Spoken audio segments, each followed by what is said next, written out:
के खिलाफ शुरू हुआ विद्रोह। मुस्लिमों के विरोध में उतरी मोदी की दोस्त मेलोनी। यूरोप से दूर रहे मुसलमान, मेलोनी ने सुनाया फरमान।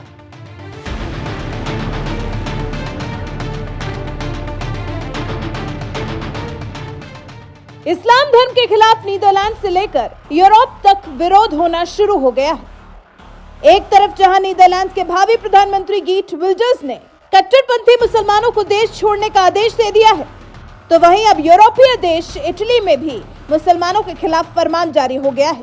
यहां तो दक्षिणपंथी नेता और पीएम मोदी की दोस्त जॉर्जिया मेलोनी ने मुसलमानों को यूरोप से दूर रहने का फरमान सुना दिया है।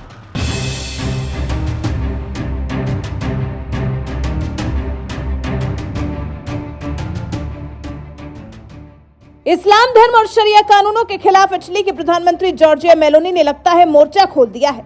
तभी तो कुछ ही महीनों पहले जहां इजराइल फिलिस्तीन जंग के बीच इजराइल के प्रधानमंत्री बेंजामिन नेतन्याहू से मुलाकात कर मुसलमानों को चिढ़ाया था, तो वहीं अब इस्लाम विरोधी बयान देकर एक बार फिर कट्टरपंथी मुसलमानों को छेड़ दिया है।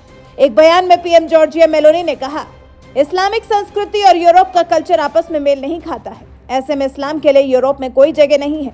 इटली में इस्लाम के सांस्कृतिक केंद्रों को सऊदी अरब की ओर से फंडिंग की जा रही है, जहां शरिया कानून लागू है।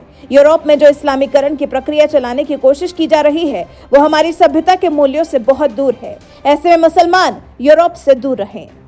इस्लाम के खिलाफ बयान दे रही इटली की पीएम जॉर्जिया मेलोनी यही नहीं रुकी।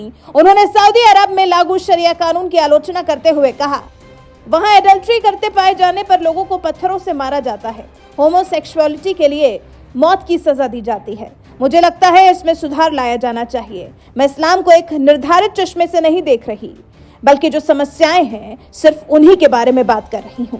इस्लामी सभ्यता के यूरोप से दूर रहने को ही बेहतर बताते हुए जॉर्जिया मेलोनी कहती हैं कि अगर हमारी सभ्यता के मूल्यों और इस्लामी मूल्यों के बीच कोई सामंजस्य ही नहीं है, ये दोनों एक दूसरे के विरोधी हैं। जॉर्जिया मेलोनी का यह बयान ऐसे समय में आया है जब कुछ ही दिनों पहले ब्रिटेन के पीएम ऋषि सुनक ने अवैध प्रवासियों की वजह से यूरोप की संस्कृति को खतरा बताते हुए कहा था, अवैध प्रवासियों की बढ़ती संख्या से यूरोप का समाज अस्थिर हो जाएगा। ऐसे में हमें अपने कानूनों को अपडेट करने और अंतर्राष्ट्रीय स्तर पर बातचीत की जरूरत है, जिससे अवैध प्रवासियों की समस्या और यूरोप को प्रभावित होने से बचाया जा सके।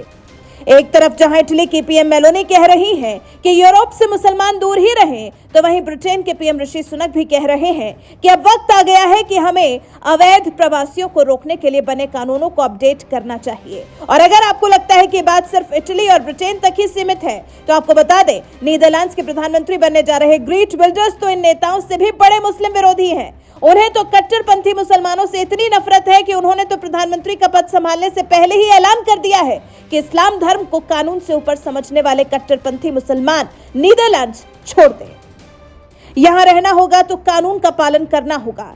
नीदरलैंड के भावी पीएम गीट विल्डर्स एक तरफ जहां मुसलमान विरोधी हैं, तो वहीं दूसरी तरफ हिंदुओं के बड़े समर्थक भी माने जाते हैं। तभी तो चुनाव जीतते ही उन्होंने हिंदुओं को धन्यवाद देते हुए कह दिया कि भारत से कई तरह के संदेश आए। मैं हमेशा उन हिंदुओं का समर्थन करूंगा जिन पर केवल हिंदू होने की वजह से बांग्लादेश पाकिस्तान में हमला किया जाता है, या मारने की धमकी दी जाती है, या फिर मुकदमा चलाया जाता है। बहरहाल, एक तरफ जहां मुसलमानों को देश छोड़ने का फरमान सुनाया जा रहा है, तो वहीं दूसरी तरफ हिंदुओं का समर्थन किया जा रहा है। दुनिया के कई देशों में यह चलन क्यों बढ़ रहा है? अपनी राय हमें कमेंट कर जरूर बताएं।